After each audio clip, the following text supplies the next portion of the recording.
All right, welcome. This is Selling Houston P.O.V. I'm Bernard. And I am Ebony Royal. I always forget to say my last name. What's your last name? Bernard Lewis. Bernard Lewis. Okay. Yes. And we're short a member today. Yeah, Aisha isn't here today. Where's she at? I looked under the chair. I didn't see her. She's out here doing real estate in these streets. Her word is she out here real estating. She's out here real estating. She's real estating in these real estate streets. Yeah. So you got me and Bernard today. Yep. Back to the old days, huh? Yes. And this is episode two. Yeah. I'm excited. I think we posted, we actually launched, we just launched, right? And I think we got some good feedback. So I'm excited to see what's to come of that. And the guest members. Yes. So we have had some people hitting us up to be guests on the show already. Yes. So that's exciting. Yes. Some inspectors, some top producers. Yeah. Just some overall. And I have some lenders that I just have to have on this show. So I can't wait to approach them. Yeah. Well, yeah. And you got to have my lenders too, not just yours. Okay. No problem.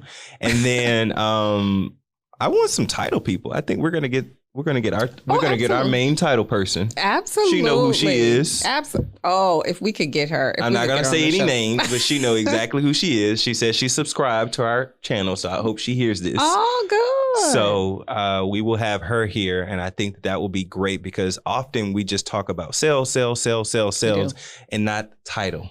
Yeah. And sometimes sales don't go through because of title issues. Absolutely. So I'm excited about that. That just popped in my head. No, it's true. I mean, I think we just had a title issue on a file. Yeah. That we dealt with. But I am happy to be here. Like Bernard said, I don't know if many of you may not know. We started off just Bernard and I, and it was the EMV show. Yes. On Instagram live. Right. And we had a lot of fun. Aisha does not do the libation, but I think we should bring that back. I totally think especially with that new time. So I'm all for it. Okay. Now that I got it all together, I'm all for the new time. So so we left off in the last episode. And we talking about iBuyers. Yes. Yeah. So what is your take on iBuyers? Ooh. I mean, it's like a love-hate relationship with them. I mean, I do believe that they are disrupting the industry. And certainly, I read an article in Inman. Okay. Don't we love Inman? We do. And it did really specifically say like Zillow impacts on realtor commissions, taking realtor commissions. So I do think that it's going to impact our commissions. It's funny that you say the iBuyers disrupt because one of the iBuyers got disrupted. Oh, yeah, but let me tell you, they're regrouping. They're still, and you know, they pretty much own Showing Time. And it's so funny that we're going away from that kind of. I see more people using, the other showing services other than Showing Time. Absolutely.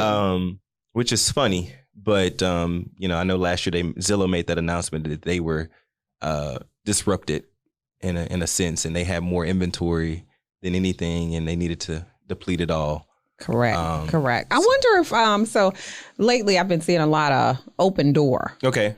Let's talk about them specifically because Open Door. Okay. I feel like they have been all over the place lately. They have. And I know, you have family and friends that sell real estate outside of Houston. Absolutely. And I know that was something that they had brought to you. So here's the thing. I know people need to sell. Sometimes those companies, the iBuyers, are good for those who need to get out of their home sooner than later. But my only thing with iBuyers is that they don't, they sometimes mess up the market. No, not sometimes. They are messing up the market. Well, for me, when you're running comps from someone's house and they're like, well, how's the average days on market? Days on market. And I can't really give you an average because Open Door has been holding this property for 90 days because it's in a heavy, FHA eligible area, right? Most of the clients that are buying in that area are FHA buyers. Correct. And because Open Door acquired the property, they can't sell it to an FHA buyer until they've owned it 91 days. That's right. That's right. So when you look at the days on market, it skews it. Houses could be flying 4 or 5 days, right? And then it goes to 91 days. You're like, what the heck? So that's why hiring a competent realtor that's right. helps you because they are able to speak to that. And that is something that, I'm so glad you're talking about that because it's educating the sellers and understanding that you could sell your house a lot faster and not have to continue to pay those mortgages for 3 months, and offload that property a lot sooner by having a educated realtor. So, so I'm just not a fan of iBuyers. I know they do come in handy, but I think they're growing too quickly in our market share. Okay. I mean, though, no, I don't like them, right? Mm-hmm. Do I think that there's a lot of money? I think we are all still doing very well. We can always do much better. Right. But I still think that we're doing very well, even with them in the market. Right now. Should there be more opportunity for us? I believe so. Yeah. And I think, too, it's just a consumer I guess it's just the way the consumer understands it, because I do believe that you can put your house on the market and it can be gone if it's presented in a proper way. If it's presented in a proper way. If you hire an agent that's going to take pictures with their phone, because we see that a lot, and they be like this. And I seen one agent, like, it looked like she was taking a selfie in the mirror, but she was really taking of the restroom, and it caught. I'm like, what the heck? Oh no, All right. So absolutely. So it all depends. So sellers, be sure to understand what type of marketing that your realtor will bring, and it should not be with cell phone pictures. Correct. Yes. But I mean, I think they're here to stay. Now how much of the market share they're going to get. Have you closed a deal with one before? Yes, with Open Door. Is it a smooth process? It kind of was. Okay. I will say that it was. I don't know. I was on the buy side, so I don't know about when they buying it when from they purchased owner. it. Okay. But I did hear, and I don't know. Again, I haven't dealt with them on the seller side, but I did hear that once they get you under contract and a few days before closing, they may want to reduce the price, for some reason. I've heard that too. Yeah. I've heard that, like days before closing. So you guys can chime in. Tell us if you've experienced that before, or if you've worked on the, closely with Open Door. Just chime in. Or if you are an agent that works for an iBuying company. I'm curious to know what is that like over there? By all means, I'm not saying I'm leaving from what I'm doing. Right. I'm just curious on your experience, and if it's good enough, I may even invite you on our show. I think Ebony will be okay with that. Yeah. Oh, absolutely. My virtual assistant is working for Redfin. Okay, well, we may have to fly her down here. Yeah. I don't know about that. I don't know if I want her like all up next to me and stuff. No, she can sit next to me. We're great friends. We're great friends. So that's iBuyers, right? Mm-hmm. What do you think about these interest rates? Man, so yesterday the Fed, increased the interest rates, and I don't know. I hate to say it. I think it was time. I think it was time for them to raise the interest rates a I do bit. too. I do feel that we're overdue, and I do believe that they haven't really been making money, right? And they were trying to keep the economy flowing. But my only issue is that the construction costs, lumber costs, everything has kind of gone up, and I don't know if that's because of inflation or what have it. But because of that already changed affordability, right? And I'm looking at, and I always look at a consumer like, they're my family, like my mom, my brothers, my grandma, my aunts, and things of that nature. Yeah. And I'm so glad that all of those people bought a house when they did. When they it's did. Completely different. Yes, interest rates were 5-6%, but the homes were also under 200,000. Absolutely. Right? Absolutely. So even with homes going up, no problem. Everything must go up in progress. But with the interest rates going up, it's just like, at the end, you just have to bring more to the table. Like it's crazy. It is. And when I say that, it was time because we all anticipated it. Sure. Right. So we all anticipated going up. And then we also, think about it. Like something has to come in play to just slow it down a bit from where it is right now. And I do think that it's going to impact the amount of, we already are short on listings. Yeah. Right. So the amount of people that's moving. So it's going to have a negative impact. And that's when I meant long overdue because we've been anticipating it. I thought it was going to happen sooner. Yeah. I don't know. I just wish, I don't want prices to go down because, and shame on you for saying I want prices to go down. I know. If prices go down or go backwards, many people will be impacted. Your mom, your dad, your grandma, everybody that has a house, they have lost value in that house. So you do not want anybody to go backwards in pricing. That is very horrible to say and very inconsiderate. That's not fair to those people that purchased a house when they were supposed to. Absolutely. That's a really good way to, on the flip side. However, I would, I like it to slow down a bit because it's really hard for some people to keep up and just overall think. At the end of the day, apartments, everything is healthy, right? They used to give really good money, for realtors to help bring them tenants to their places, and now they're like, I don't really need you. Right. And that's fine and dandy, but it's really hard for those people to come out of there because of the way the market is. Well, we have to find some balance to this market, and people, again, we need listings. We need more people listing their homes for sale to help to balance the market out. Yep. And that's why I said I feel like these interest rates are going up, so it's going to have a negative effect on people wanting to list their homes, because then to buy a new home is going to cost more money. Right. So we need to incentivize the the homeowners to move up. Yeah. Well, I'm hoping something about that comes. Maybe a tax credit of some sort. You sell your house. I know in 2008, for example, when I don't know who was in office, but you don't know who was in office in 2008? Who was in office in 2008? Who was in office in 2008? Was it Obama? Yes. Okay, so I don't know. No, this was Bush. So this was a Bush thing. He said, I'm like, 08. Obama. Listen, we're in 22. And I don't even know what I ate yesterday. So I apologize if any president watches this. I like you all. So in 2008, they did a first-time home buyer deal. And you bought a home, you received $8,000 in 2008. Please fact check me. 2008, this was a Bush initiative because that's when they were rebuilding the market, right? They had already corrected everybody and put on put the lenders all in check, right? Right. Hey, you do this, I'm gonna put you in jail. I'm gonna put you under the jail if you commit mortgage fraud, right? So they were all in check.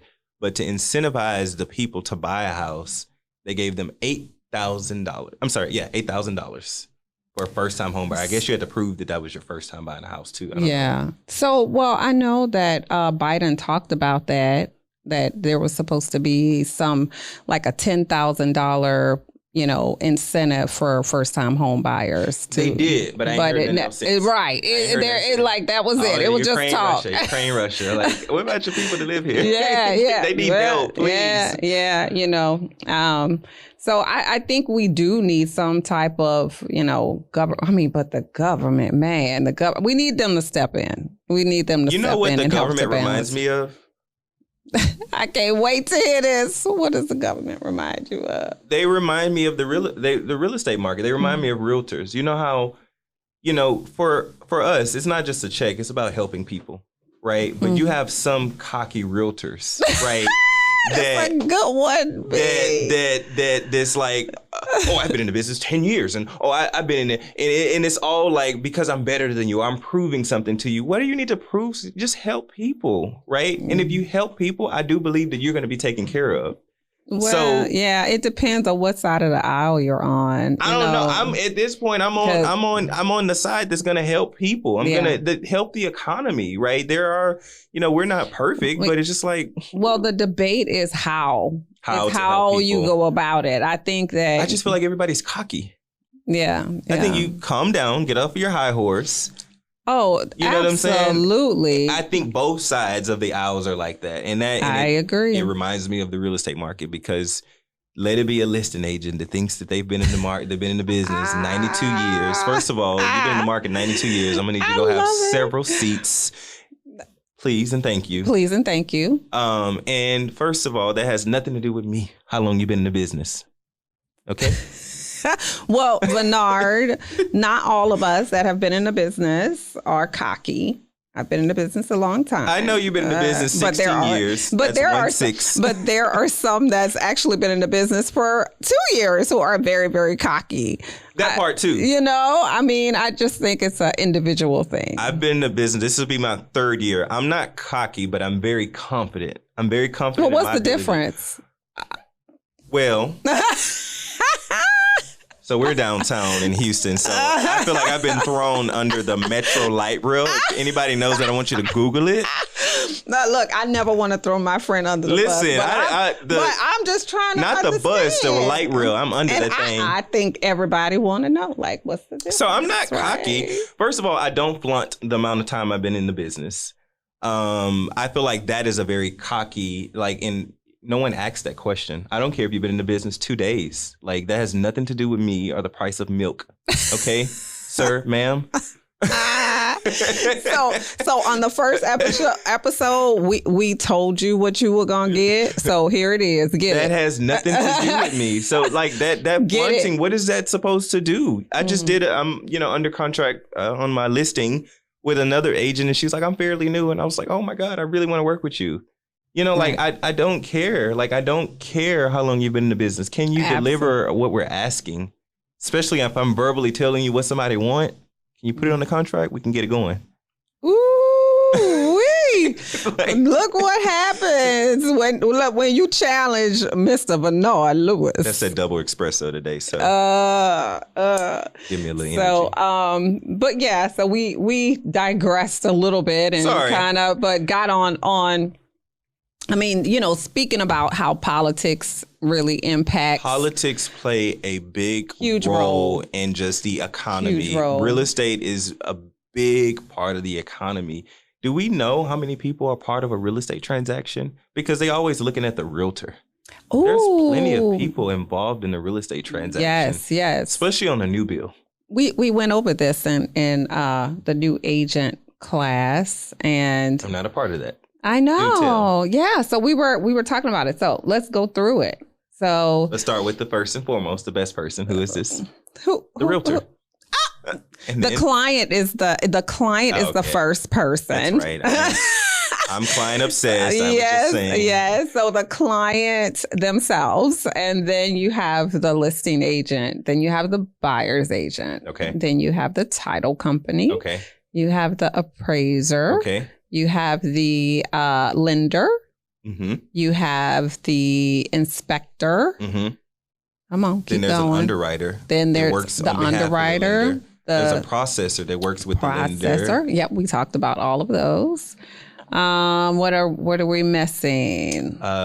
Maybe they need a survey. There's a surveyor. Surveyor. We did put that down. Surveyor.